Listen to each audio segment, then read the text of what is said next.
হিন্দু ভাই বোনদের সবচেয়ে বড় উৎসব দুর্গা পূজা উপলক্ষে তিনি আপনাদের সম্মুখে কুশল বিনিময় এবং সাক্ষাৎ করার জন্য এসেছেন।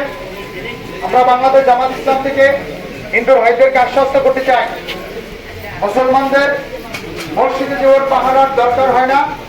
আপনারা আপনাদের ধর্মকর্ম পালন করবেন, শুধু মন্দিরে না, আপনি খোলা আকাশের নিচে পালন করবেন, সেখানে যেন কোনো মানুষ আপনাদের কটাক্ষ না করতে পারে, আপনার মূর্তির উপরে চাষ না করতে পারে। বাংলাদেশ জামাত ইসলাম যদি ক্ষমতায় যায় ইনশাআল্লাহ সেরকম নিরাপত্তার ব্যবস্থা করে দেবে ইনশাআল্লাহ। আপনারা নির্বিঘ্নে এবং নির্দ্বিধায় যাতে করে ফ্রি এবং ফেয়ার ভাবে আপনাদের পূজা অর্চনা পালন করতে পারে সেরকম একটি রাষ্ট্রীয় ব্যবস্থা বাংলাদেশ জামাত ইসলাম করে দিবে। আমাদের হাতে সময় খুবই কম, এই পর্যায়ে আপনাদের সম্মুখে কথা বলবেন বাংলাদেশ জামাত ইসলাম দৌলতপুর শিবালয় 1 আসনের মনোনীত এমপি পদপ্রার্থী বিশিষ্ট চিকিৎসক অত্র ইউনিয়নের কৃতি সন্তান ডাক্তার আবু বকর সিদ্দিক ভাই। সবাইকে অত্র প্রোগ্রামে উপস্থিত হওয়ার জন্য ধন্যবাদ জ্ঞাপন করছি। আজকের এই প্রোগ্রামে আমি বাংলাদেশ জামাত ইসলামের একজন প্রার্থী হিসাবে এখানে এসেছি। আপনারা জানেন বাংলাদেশ জামাত ইসলামের আমির ডাক্তার শফিকুর রহমান গত 2-3 দিন আগে পত্রিকার মাধ্যমে আমাদের হিন্দু ভাইদের বড় মহোৎসব শারদীয় দুর্গাপূজার হিন্দু ভাইদেরকে শুভেচ্ছা বার্তা পৌঁছেছে।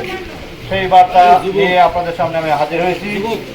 আমার আমিরের পক্ষ থেকে আমি আপনাদেরকে শুভেচ্ছা জানাচ্ছি। সম্মানিত ভাইরা, আমরা মূলত পারস্পরিক সম্প্রীতি দৃষ্টান্ত স্থাপন করতে চাই। আমরা সংখ্যালঘু এবং সংখ্যাগুরু এই শব্দ আমরা রাখতে চাই না। আমরা চাই সবাই আমরা বাংলাদেশের মানুষ, আমরা সবাই বাংলাদেশি, আমরা হিন্দু বৌদ্ধ খ্রিস্টান মুসলমান সবাই মিলে এই দেশকে গড়তে চাই। এই দেশকে আমরা সোনার দেশে পরিণত করতে চাই। আমরা চাই আমাদের এখানে কেউ সংখ্যালঘু হিসাবে পরিচয় দিবে না, তারা নিজেদেরকে অসহায় বোধ করবে না। আমাদের মসজিদ যেভাবে পাহারা দেওয়া লাগে না, নামাজ পড়ার জন্য পুলিশ প্রোটেকশন লাগে না, তাহলে পূজায় কেন লাগবে?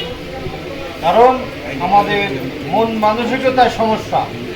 আমরা আমাদের যারা ভাই আছে যার যার ধর্ম তারা পালন করবে, এখানে কেউ আক্রমণ করার দুঃসাহসিকতা করতে পারবে না। আমরা বাংলাদেশ জামাত ইসলাম যদি ক্ষমতায় আসে তাহলে আমরা এমন একটি সমাজ প্রতিষ্ঠা করতে চাই যে সমাজে আমরা স্বাধীন মতো চলতে পারবো, স্বাধীন মতো মতামত প্রকাশ করতে পারবো, স্বাধীন মতো আমাদের ধর্মকর্ম করতে পারবো, কেউ বাধা দেবে না। আপনারা অবগত আছেন বিগত জীবনে বাংলাদেশ জামাত ইসলামের কেউ আপনাদের মন্দিরে আক্রমণ করছে, বাড়িঘরে হামলা করছে, আপনাদের হুমকি দিয়েছে, এই দৃষ্টান্ত আজ পর্যন্ত কেউ বলতে পারবেন না। আমরা জোর দিয়ে বলতে পারি আমাদের ধর্মে এটা কখনো সমর্থন করে না। আমরা উচ্ছৃঙ্খলতায় বিশ্বাসী না, আমরা কট্টরপন্থীতে বিশ্বাসী না। আমরা সবাই মিলে মিলেমিশে সমাজে থাকতে চাই, সমাজে বসবাস করতে চাই, একজনের পাশে আর একজন দাঁড়াতে চাই এবং আমরা দেশের কল্যাণের জন্য, দেশকে এগিয়ে নেওয়ার জন্য, সমাজের শান্তি শৃঙ্খলা বজায় থাকার জন্য আমরা সবাই মিলেমিশে কাজ করব। এই সবাই মিলেমিশে কাজ করার জন্যই মূলত আমি আপনাদের কাছে এসেছি। আপনাদের সাথে নিয়ে আমরা দেশ গঠন করতে চাই।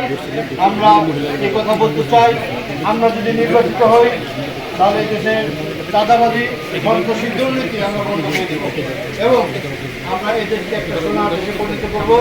আমাদের